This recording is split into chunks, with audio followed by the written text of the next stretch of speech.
where does Donald Trump derive his strongest support in the United States? Regionally. Don't think in terms of states. Think in terms of regions. Okay.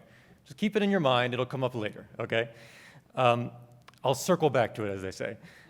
I want to talk about the cultural impact of immigration. Mark talked about the impact on rule of law. Kevin talked about the impact on labor markets. I want to talk about culture, and specifically, I want to talk about the assimilation or lack thereof of today's immigrants. Now, whenever anyone publicly worries about today's immigrants assimilating, they are quickly and inevitably confronted with what I call the Irish retort. Now, what is that? The Irish retort goes like this. You know, people used to worry the Irish weren't going to assimilate. People used to worry the Irish weren't going to be good Americans. They weren't going to fit in, and they turned out just fine. And so will today's immigrants as well. Well, I mean, the Irish retort has a kind of surface plausibility, right? It posits cyclical nativism, right? That each generation worries about the current immigrants, but then they turn out just fine, and history repeats itself. Needless to say, I am not persuaded by the Irish retort. There are two reasons why. And the first reason is one that I think we, as restrictionists, offer the most often. And that's to say that times have changed. That 100 years ago, we had a more pro-assimilation ethic, whereas today we have multiculturalism. 100 years ago, we weren't dominated by a single country, you know, the way Mexico has kind of dominated the flow for many years. We had an opportunity to bond over 2 world wars and a depression. And most of all, we had an immigration cutoff from 1924 to 1965, which obviously helps with assimilation. So all of those reasons, all those reasons fit into the times have changed response to the Irish retort. But there's a second response, and you hear it less often, but I think it's just as important to focus on, so I want to do that. The second response is to say, you know, the Irish did not fully assimilate. In fact, no immigrant groups fully assimilate into American life. So the Irish, just like all immigrants, do change America over the long term. How do I know that? Well, historians, political scientists, economists, they've all been putting together this data for a long time. Just have to know where to look. So the first thing I want to talk about is a book by the historian David Hackett Fischer. The book is called Albion's Seed. Now, out of curiosity, how many people are familiar with Albion's Seed? Okay, so, for the camera, it looks like maybe a quarter to a third. That's okay. So I'll just briefly summarize the thesis of Albion's Seed.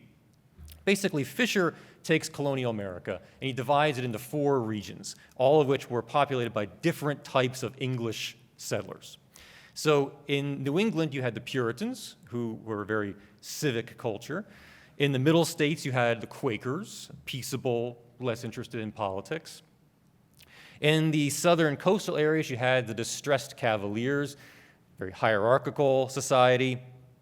And in Appalachia, you had the Scotch-Irish, a rough and tumble culture, so to speak. If you all know about the Hatfields and the McCoys, you know that came out of that particular culture. So Fischer's thesis is that the different cultures within these 4 regions, and I should say, when he's talking about culture, he's not talking about superficial things. He's talking about a whole bundle of sort of social traits, education, civics, trust, crime, government structure, different conceptions of order and power and freedom. He looks at all those things, and his thesis is that those differences that existed in the 1700s persist all the way up until today, despite all the opportunity for change and all the opportunity for melting together. Now, I don't have time for a lot of examples, but the one that I do want to mention is related to that first question I asked you. So let me ask the same question in a slightly different way. Of the 4 groups I mentioned, which one is most enamored with Donald Trump? Is it the descendants of Puritans, Quakers, Cavaliers, or Scotch-Irish? Oh, you all got it too easily. Okay. So, okay, yes, it's the Scotch-Irish. And of course, they live primarily in Appalachia. That's the area they settled. They also settled parts of like the Ozarks. And if you look at the portions of states that are most Trump-friendly, in Ohio, it's the Southeast. Why? Well, that's where the Scotch-Irish live.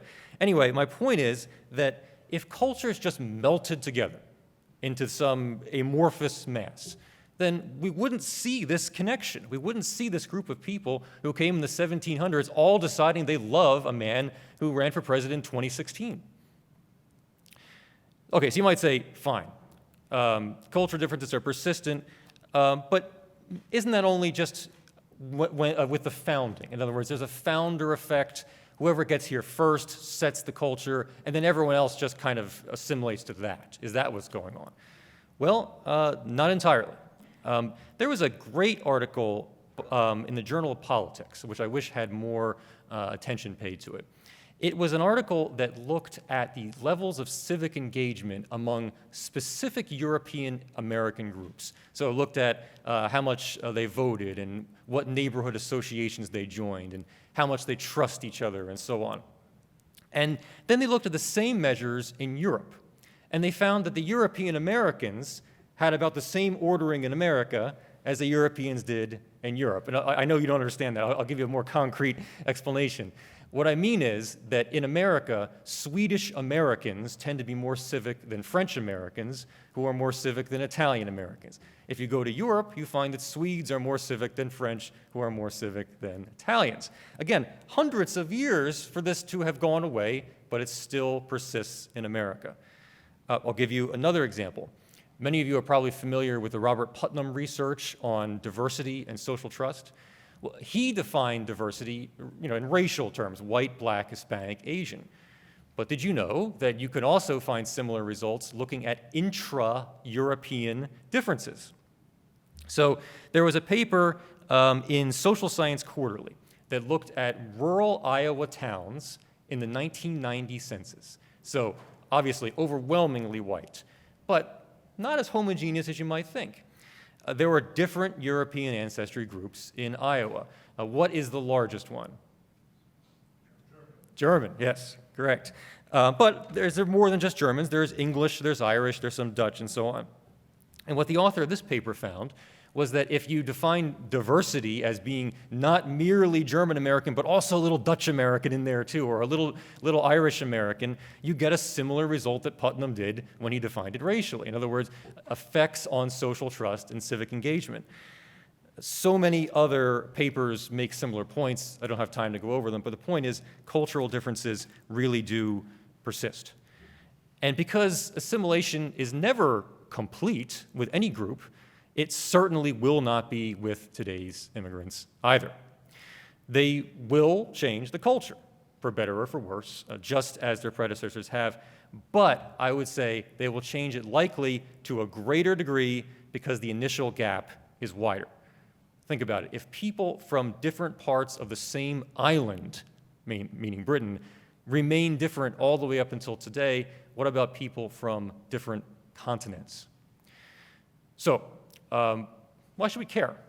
Okay, I'll give you a micro reason, and I'll give you a macro reason. Okay, the micro reason is basically that we're talking about culture. We're talking about the stuff of life. We're talking about friends, neighbors, community institutions.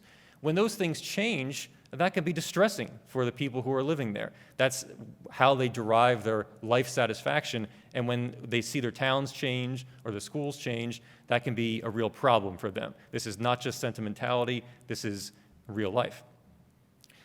But say you're not really into the community thing. Say, just get with the 21st century, Jason, we're the internet age, all my friends are online and so on.